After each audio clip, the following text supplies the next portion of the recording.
28 जून 2022 को ओमान के एक रेगिस्तान में 2 इंडियन इंजीनियर्स गायब हो जाते हैं और जब 6 दिन बाद उनकी बॉडीज मिलती है तो एक बूढ़ा बेदुइन्स बोलता है, ये शद्दाद की जमीन है, यहाँ से कोई जिंदा नहीं निकलता। पर शद्दाद था कौन और उसकी जमीन लानती क्यों है, ये समझने के लिए हमें 1400 साल पीछे जाना पड़ेगा, उस इंसान के पास जिसने ये सोच लिया था कि वो मौत को हरा सकता है। हजरत नूह के बाद कई नस्लों बाद एक पावरफुल कौम आई, कौमे आद। अल्लाह ने उन्हें एक्स्ट्रा ऑर्डिनरी ताकत दी थी, लंबे, मजबूत और उनकी बिल्डिंग्स मैसिव थी और इन सब में सबसे पावरफुल था एक आदमी, शद्दाद बिन आद। इमेजिन करो 1000 ट्राइब्स, उसके अंदर इराक से लेकर अरबिया तक उसकी सल्तनत फैली हुई थी। दुनिया के बादशाह उसके आगे झुकते थे और वो 900 साल तक जीने वाला था। पर जब इंसान के पास अनलिमिटेड पावर हो, अनलिमिटेड दौलत हो, तो दिमाग में क्या आता है? तकब्बुर, एरोगेंस, वो खुद को सबसे बड़ा समझने लगता है। पर अल्लाह ने उसकी तरफ एक नबी भेजा, हजरत हूद अलैहिस्सलाम। उन्होंने शद्दाद को अल्लाह की इबादत का पैगाम दिया और शद्दाद का रिएक्शन, वो हंसने लगा और बोला, अगर मैं तेरा खुदा मान लूं तो मुझे मिलेगा क्या?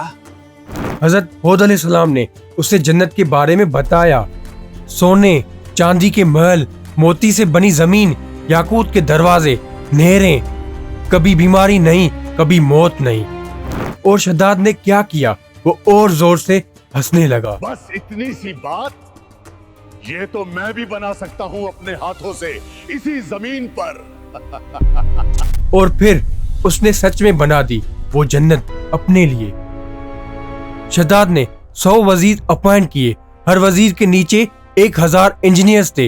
यमन के पहाड़ों में सबसे अच्छा लोकेशन ढूंढा गया, ईंटों की जगह सोना, चांदी, सूतोन में याकूत, दरवाजों में समरुद और जमीन पर पत्थरों की जगह मोती। और इस जन्नत को बनाने में कितना टाइम लगा? 300 साल। बाप मर गया, बेटे मर गए, उनके बेटे भी मर गए, पर शद्दाद 900 साल की उम्र में जिंदा था, वेट कर रहा था। जब कंस्ट्रक्शन कंप्लीट हुई तो शहर का नाम रखा गया भागे इराम।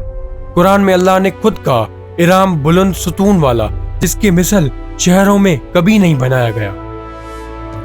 300 साल बाद फाइनली वो दिन आया जब शद्दाद अपनी बनाई हुई जन्नत देखने के लिए निकला।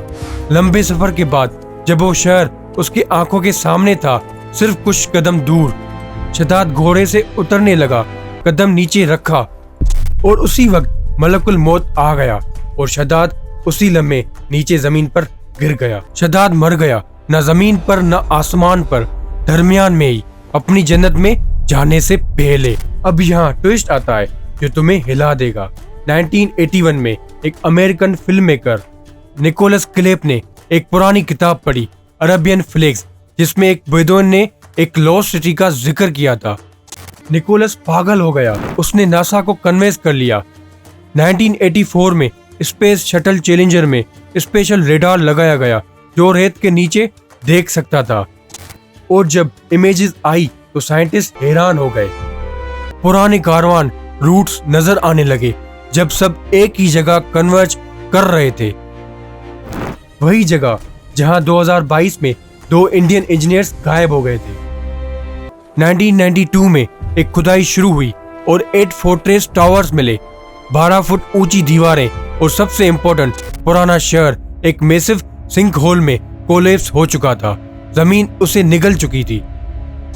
आज बिलियनियर्स वही कर रहे हैं जो शद्दाद कर रहा था। ब्रायन जॉनसन अपने बेटे का खून इंजेक्ट करवा रहा है, मैं मरना नहीं चाहता। जेफ बेजोस ने $3 बिलियन लगाए हैं एंटी एजिंग रिसर्च में। गूगल की कंपनी केलिको का मिशन है सॉल्व डेथ, पर रिजल्ट क्या है? 0, नहीं मिला कुछ भी। आज भागे इराम रेत के नीचे दफन है, शद्दाद की कब्र गुमनाम है और वो जमीन आज भी अपना शिकार ढूंढ रही है। कुरान ने 1400 साल पहले बताया था, नासा ने 1992 में कंफर्म किया, क्योंकि दौलत, ताकत, टेक्नोलॉजी कभी भी मौत से नहीं बच सकती। जो अपने आप को खुदा समझ बैठा है उसे समझ लेना चाहिए, अल्लाह जरूर देख रहा है। अगर ये वीडियो آپ کو انفارمیٹیو لگی ہے تو لائک کرو اور ہمارے چینل کو سبسکرائب کرو. اگلی ویڈیو اس سے بھی مائنڈ بلوئنگ ہوگی.